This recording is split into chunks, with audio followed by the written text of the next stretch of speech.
Bonjour à vous. Comme d'habitude, si cette vidéo vous a plu, un petit pouce, un abonnement, éventuellement un petit don, lien dans la description.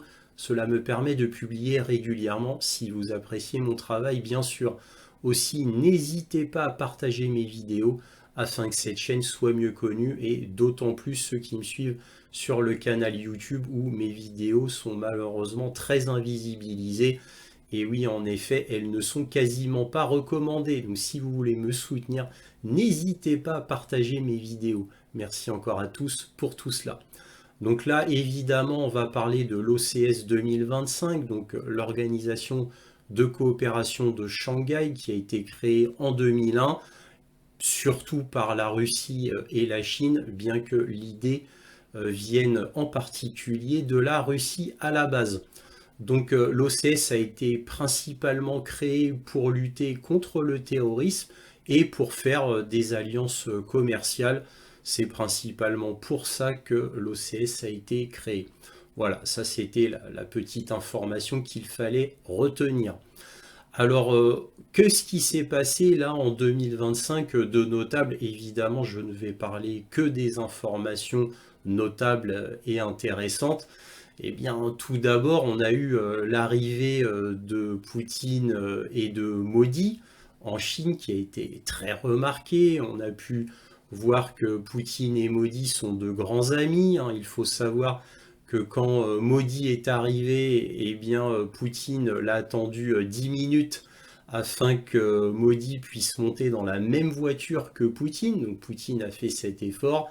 Bon, le chemin a été très court, hein, une dizaine de minutes, mais quand la voiture s'est arrêtée devant le bâtiment de l'OCS, ils ont continué à discuter pendant 45 minutes dans la voiture. On ne sait pas ce qu'ils se sont dit, mais en tous les cas, cela prouve que les liens sont très forts.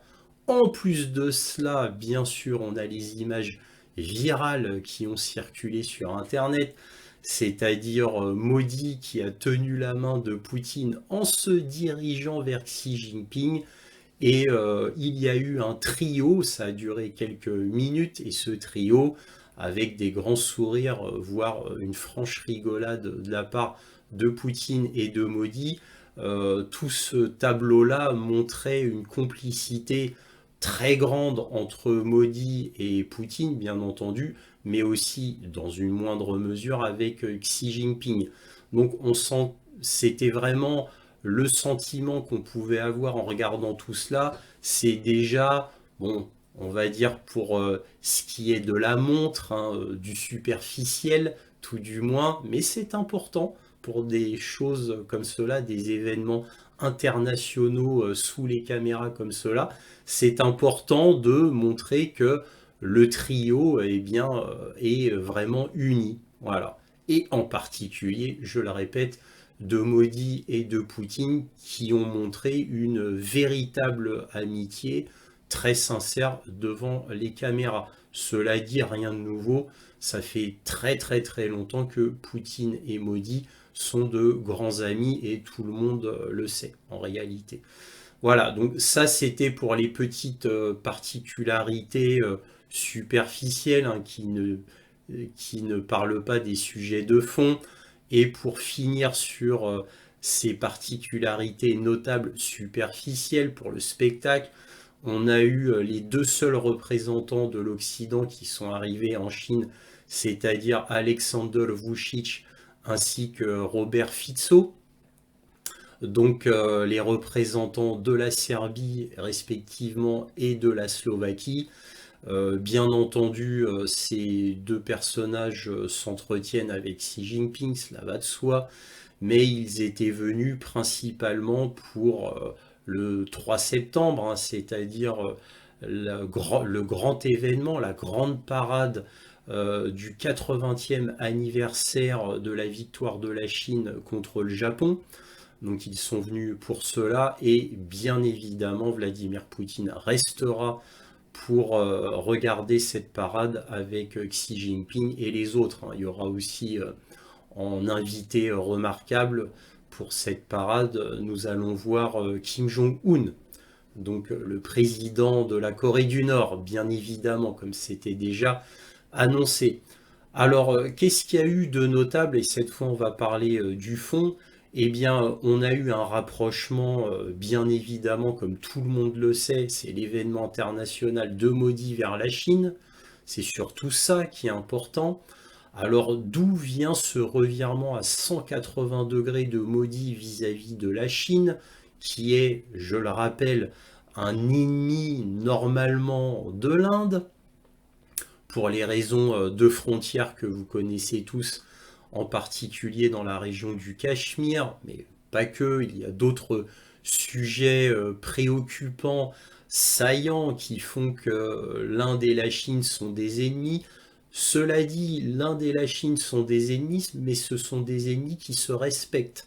Donc, disais-je, malgré que Modi et Xi Jinping soient des ennemis, eh bien, ils ont décidé d'enterrer la hache de guerre, bien évidemment concernant l'événement d'OCS 2025 du 1er septembre, bien entendu, mais cet enterrement de la hache de guerre, en fait, s'est fait déjà il y a plusieurs mois, il y a déjà un bon moment de cela. Il commençait en toile de fond à y avoir un rapprochement entre la Chine et l'Inde du fait de la pression constante des États-Unis qui a commencé déjà sous l'ère Biden. Et donc il y avait déjà des rapprochements qui se faisaient en toile de fond. Alors évidemment, quand Trump a exigé de Modi de ne plus acheter de pétrole russe parce que cela enrichissait la Russie, et donc il voulait dire par là que la Russie était un véritable ennemi des États-Unis, parce qu'en plus c'est ça qu'il faut comprendre, hein. En plein pourparler de paix entre les États-Unis et la Russie, on a Trump qui balance ça, qui veut dire un message à Vladimir Poutine, n'oublie pas, toi la Russie, t'es mon ennemi. Bon, je dis ça comme ça, hein, en plus. Donc évidemment, Modi étant Modi et l'Inde étant ce qu'elle est, une grande puissance, Modi a pas du tout aimé que Trump traite l'Inde comme un vassal servile. Trump a été évidemment heurté, vexé par le fait que l'Inde ait refusé platement sa soumission face à Donald Trump et ait continué à acheter du pétrole russe. Mieux encore, Modi a acheté encore plus de pétrole russe et a acheté encore plus de gaz russe, puisqu'il y a eu, juste après cette menace de Trump, dans les jours qui ont suivi, on a eu une grande réunion Inde-Russie pour signer des partenariats commerciaux qui se sont faits dans l'urgence, massivement, et surtout du côté militaire. Donc l'Inde va à nouveau acheter plus de l'armement russe, alors que l'Inde avait fortement reculé quant à l'achat d'armement russe.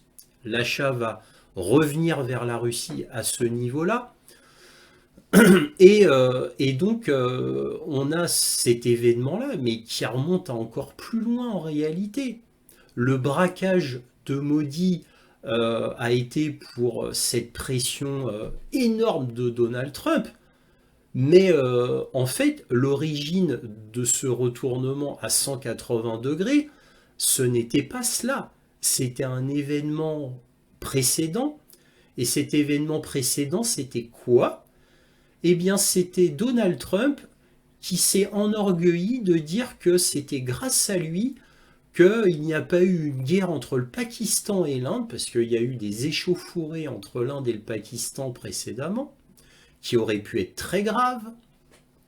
Et donc Trump a dit, alors, vous voyez, moi j'ai arrêté une guerre entre le Pakistan et l'Inde, et une guerre qui aurait pu être nucléaire en plus. Donc grâce à moi, voilà, j'ai arrêté cette guerre entre l'Inde et le Pakistan. Je mérite donc le prix Nobel de la paix. Le Pakistan s'est empressé de dire, ah oui, c'est grâce à Donald Trump, et Donald Trump mérite le prix Nobel de la paix. Et juste après, t'as l'Inde dit, non, non, non, très officiellement, l'Inde dit, non, non, non, ce n'est pas du tout grâce à Donald Trump, c'est nous qui avons décidé de faire une pause dans cette guerre avec le Pakistan, et le Pakistan ayant pris très cher, le Pakistan a lui aussi fait une pause. Bien évidemment, parce qu'en fait, alors ça c'est selon les dires de l'Inde, l'Inde a mis une raclée au Pakistan. Voilà. Et donc Trump, en entendant cela officiellement de la part de Modi, eh bien Trump a été extrêmement vexé et de 25% de sanctions qui devaient être normalement données à l'Inde, Trump, vexé, disais-je, a dit maintenant ce sera 50%. Voilà, ce sera 50%. Et donc là, Modi s'est braqué, bien évidemment, et a commencé à se rapprocher encore plus de la Chine, bien qu'encore une fois, je le disais il y a quelques secondes, le rapprochement avec la Chine s'était déjà fait bien bien longtemps avant, quoi. Bien longtemps, pas des années, mais bien des mois avant, déjà en toile de fond. Donc là, ça a braqué Modi. Modi, il a dit, bah là, je vais vraiment me retourner encore plus vers la Russie et je vais faire des signes de rapprochement avec la Chine. Et c'est le dernier événement, le coup où Trump a dit, tu n'achèteras plus de pétrole à la Russie ou sinon gare, que là, Modi s'est complètement tourné vers la Russie, a fait encore plus de rapprochements et qui s'est totalement retourné vers la Chine. Et c'est là qu'il a dit, bah ouais, moi je compte aller en Chine au 31 août, je compte faire des rapprochements avec la Chine très fort, on va enterrer l'âge de guerre avec la Chine. La Chine a été très contente de ce revirement indien et bien entendu la Russie encore plus contente. D'autant plus que Poutine et Modi sont très amis, comme je l'ai déjà dit. Donc, Trump a fait quelque chose de complètement ridicule, d'enfantin. Hein. C'est comme un enfant qui a fait un caprice et qui trépigne dans son caprice. Alors, il n'a pas du tout été content. Et du fait, parce que l'Inde n'a pas dit comme le Pakistan qu'il méritait le prix Nobel, qu'il ait menti en disant qu'il avait, grâce à lui, arrêté une guerre entre le Pakistan et l'Inde, et en plus, Modi qui refuse platement de s'agenouiller devant Trump, Trump pensant que l'Inde allait faire comme tous les pays européens, s'agenouiller et baiser la bague du roi.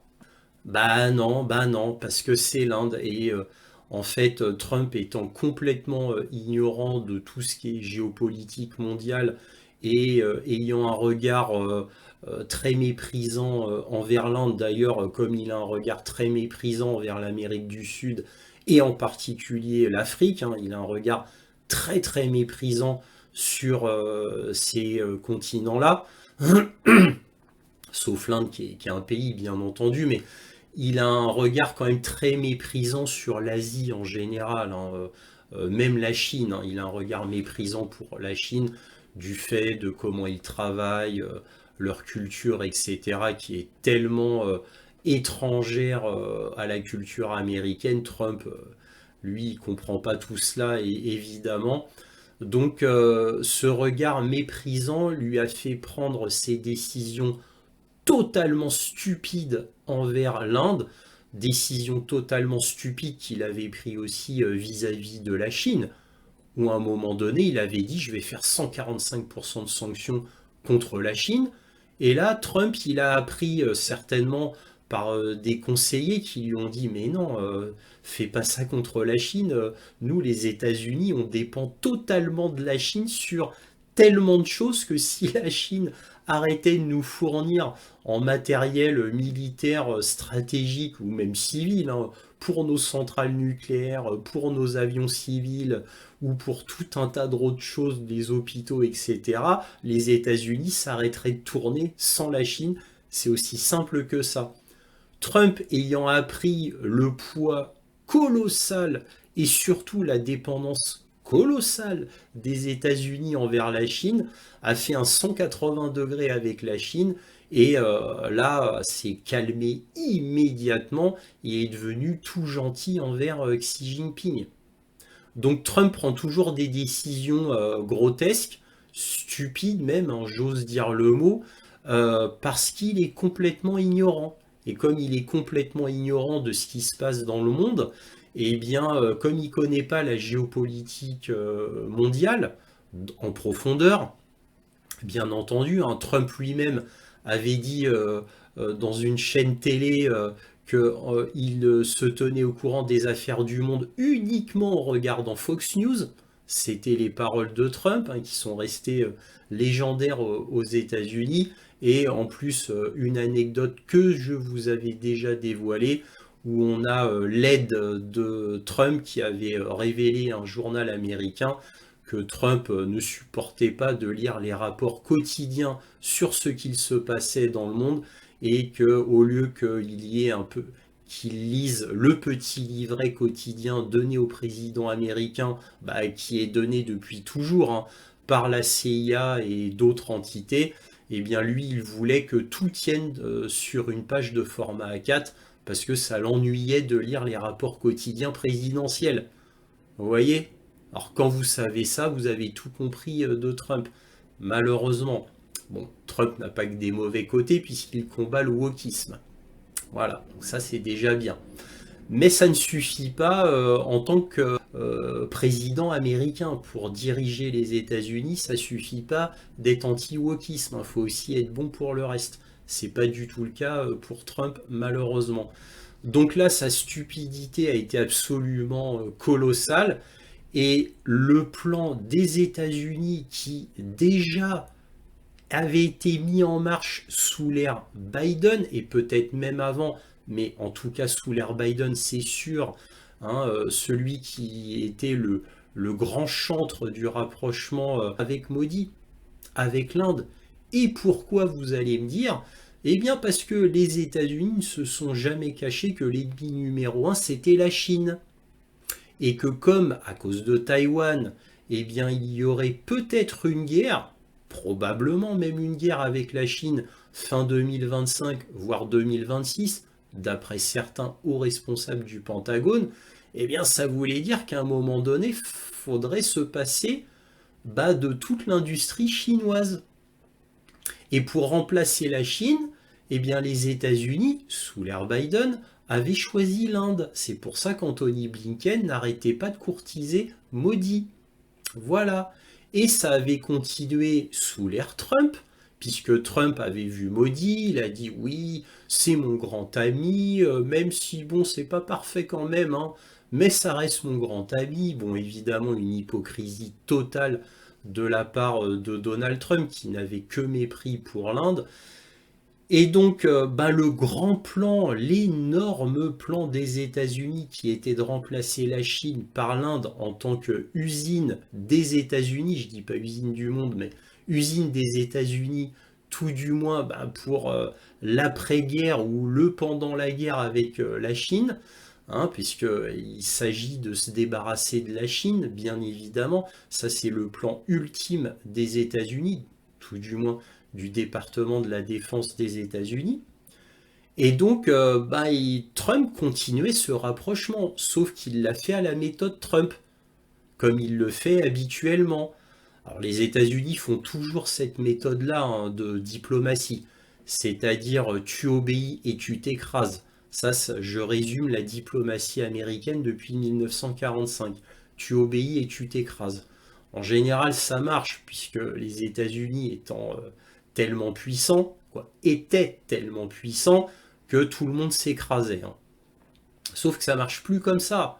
Surtout que depuis l'avènement des BRICS, l'avènement de l'Inde, l'avènement de la Russie, l'avènement de la Chine, ça marche plus comme ça. Les États-Unis n'ont plus le monopole hégémonique de la puissance. C'est terminé, cette ère-là. Et Trump, lui, il est toujours dans les décennies passées. Il pense toujours que les États-Unis sont tout puissants et que les autres doivent obéir et mettre un genou à terre. Donc déjà, il forçait l'achat des F-35 auprès de Modi. Modi, il a dit non, ça va pas, c'est trop cher. Modi, il a plutôt acheté des Rafales.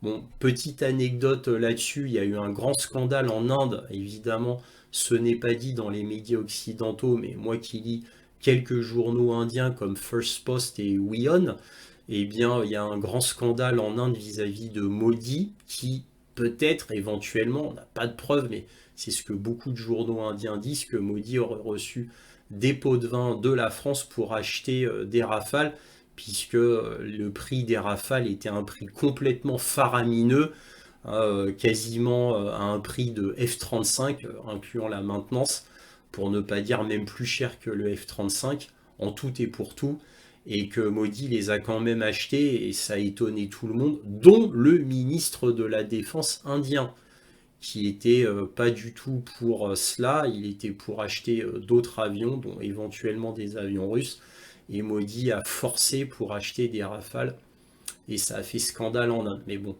je ferme la parenthèse.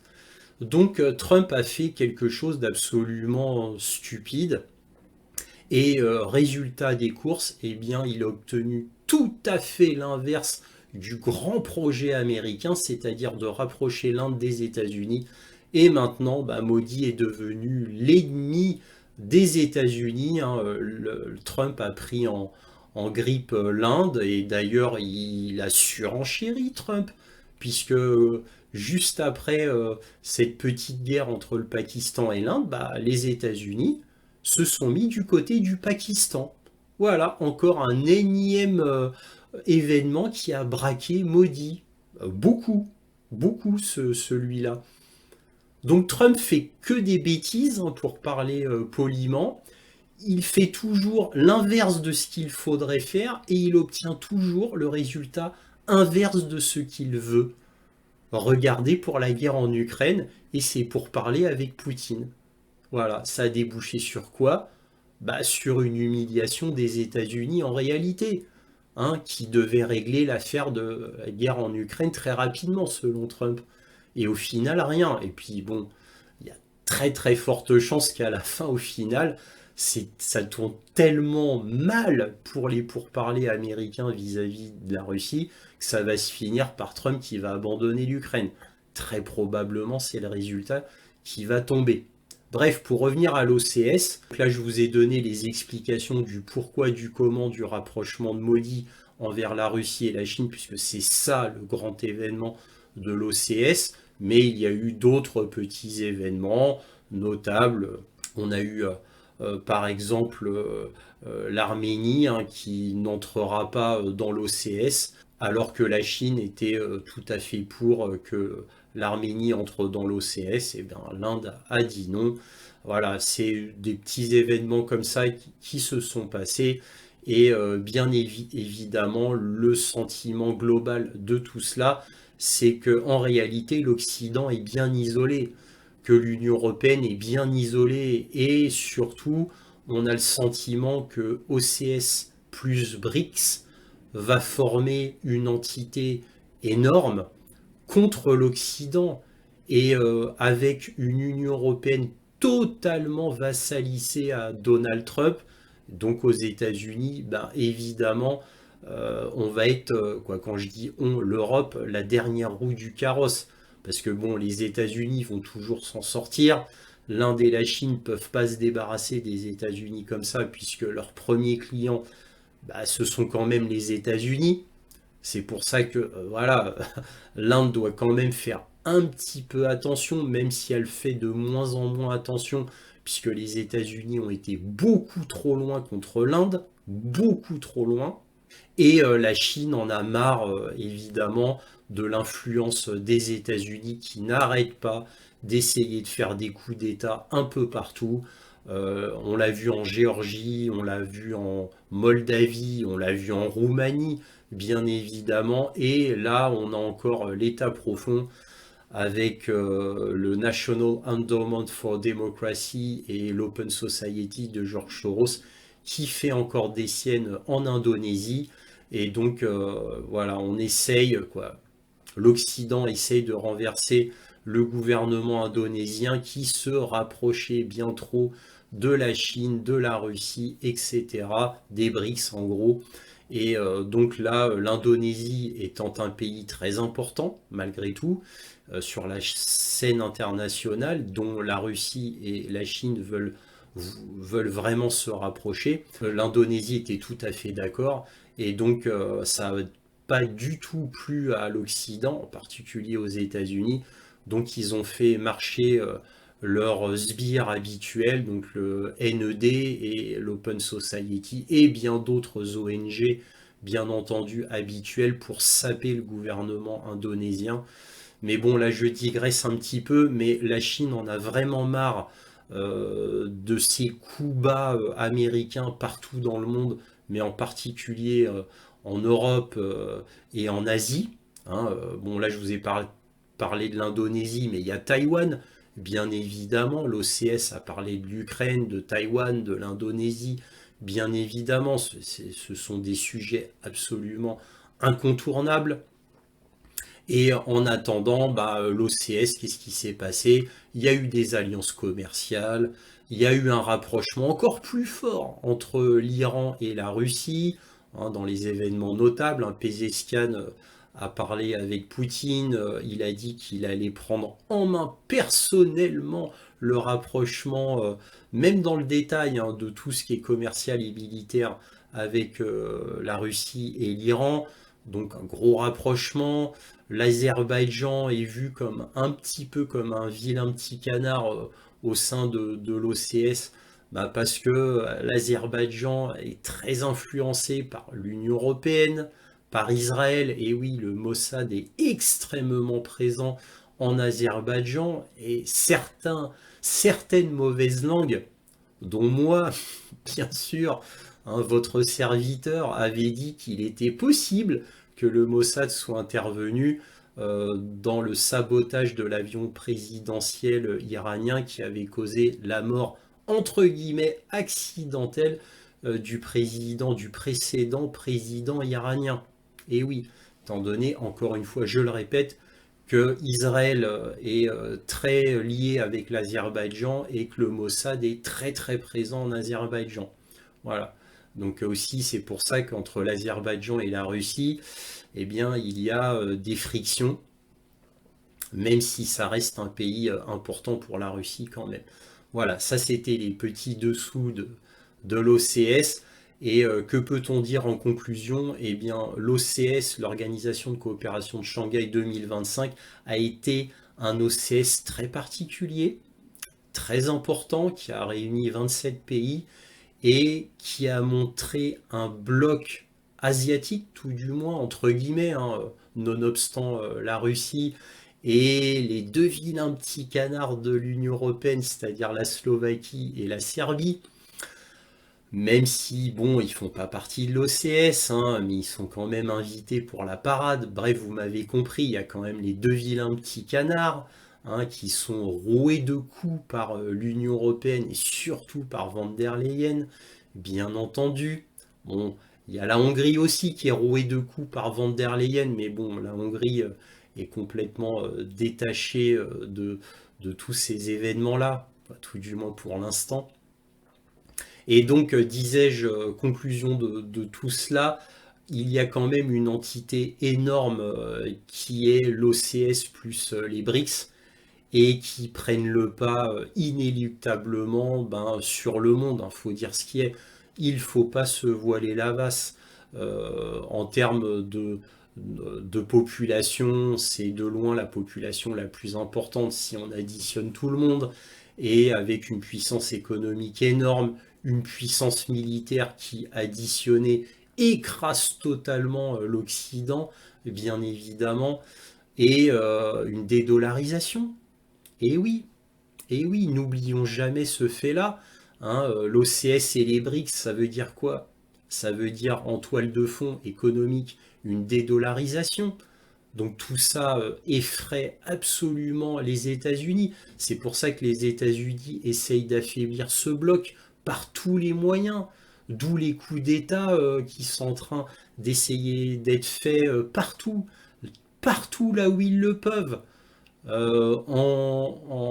En Slovaquie avec l'assassinat manqué de Fico, même aux États-Unis lui-même, hein, avec Donald Trump par deux reprises, avec des bâtiments de guerre américains qui sont autour du Venezuela, hein, parce que évidemment Trump n'a pas lâché le Venezuela, parce qu'ils ont des réserves potentielles gigantesques en pétrole, le Venezuela, et Trump ne peut pas ignorer cela.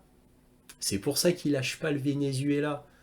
Et donc ces événements de brut, toujours initiés par les États-Unis, de par le monde, en permanence agace profondément les membres de l'OCS et des BRICS.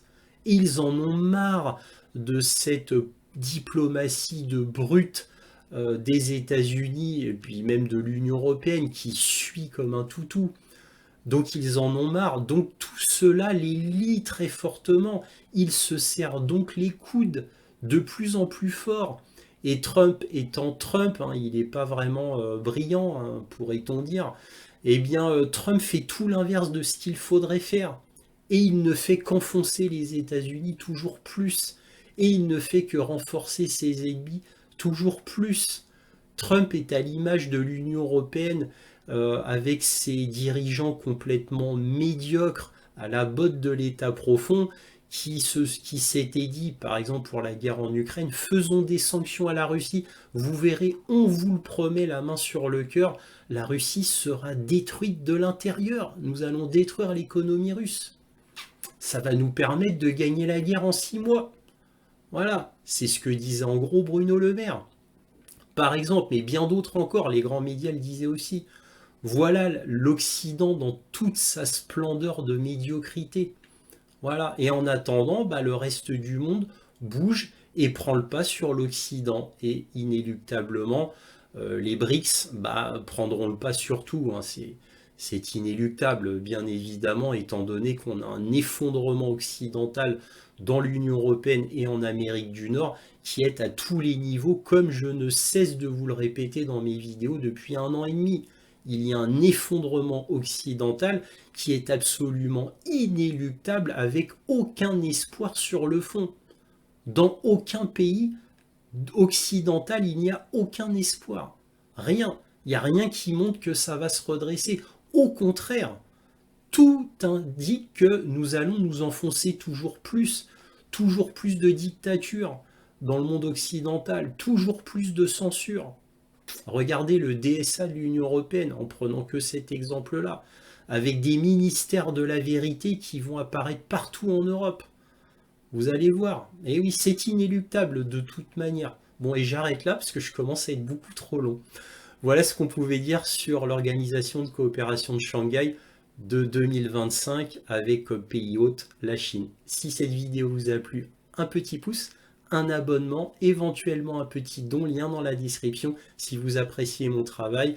Aussi, n'hésitez pas à partager mes vidéos afin que cette chaîne soit mieux connue. J'ai vraiment besoin de votre soutien. Merci à tous pour tout cela.